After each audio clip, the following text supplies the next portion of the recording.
In this video, we are going to show you how to add tags to Shopify product descriptions. Now, you want to be signed into your account, and once you're logged in and in your admin dashboard, look towards your left again and click on Online Store, and you're going to be brought to the default themes page here. We want to click on Edit Theme because that's where we are going to do this. So there are there are a couple options you can do this. You can actually just click whatever tag you want or whatever product you want here.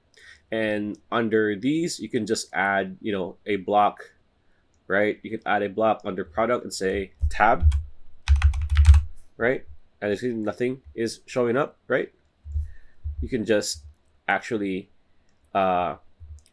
click a certain product like so, right? Click on description right here. And you can just say ask for changes. So you want to,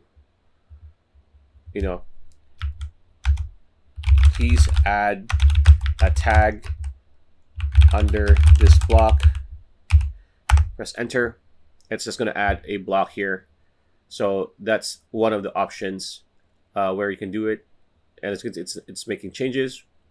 So after this, you will be able to add tags when you actually edit this specific product profile once you start editing. So as you can see, it is now done, right? So this is pretty much it, right? And you can just premium quality, you can just add anything here. So it's black, but you can just change it the background, as you can see. And pretty much it. That's the video. Hope you liked it. Like, comment, share, subscribe, ring that bell icon. We'll see you on the next video.